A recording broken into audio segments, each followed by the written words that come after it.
कांग्रेस सांसद राहुल गांधी की भारत जोड़ो न्याय यात्रा का आज गुजरात में दूसरा दिन है। राहुल गांधी ने शुक्रवार को दाहोद से अपनी यात्रा की शुरुआत की। राहुल गांधी की न्याय यात्रा दाहोद से निकलकर संत रोड पहुंची। यहां राहुल ने रैली को खिताब किया और इसके बाद शक्तिपीठ पावागढ़ में माता के दर्शन किए। इसके बाद राहुल गांधी ने खुली जीप में ही दाहोद और हलौल कस्बे में रैली को खिताब किया। तो गुजरात दौरे का दूसरा दिन है आज राहुल गांधी की भारत जोड़ो न्याय यात्रा का। और यहां पर राहुल गांधी ने, आपको बता दें कि कल जब पहुंचे थे तो एक रैली को भी खिताब किया था। तमाम मुद्दे उनकी तरफ से इस दौरान उठाए गए और आज दूसरा दिन है उनके इस गुजरात दौरे का।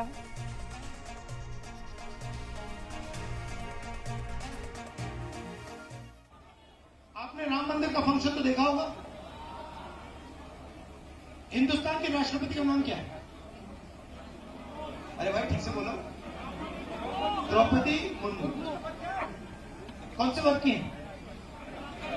आदिवासी। उनका चेहरा आपने राम मंदिर में देखा? क्यों? ये हाथ में लाओ। क्योंकि वो आदिवासी।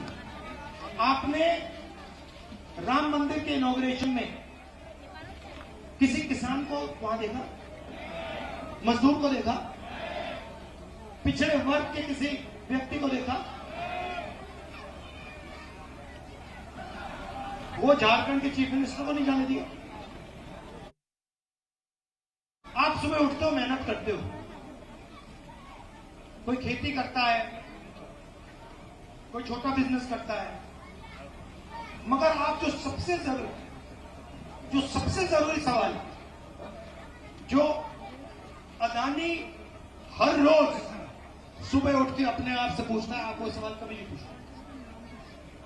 कौन सा सवाल है? अदानी नहीं, मन की बात नहीं। अदानी जी जैसे ही उठते हैं अपने आप से एक सवाल करते हैं और जैसे सोने का टाइम आता है तब एक और सवाल, वही सवाल फिर से करते हैं। नहीं, मुझे हिंदुस्तान का जो धन है उसका कितना भाग मेरे बैंक अकाउंट में गया, वो सवाल अदानी हर रोज पूछता है। वो सवाल आप कभी नहीं पूछते।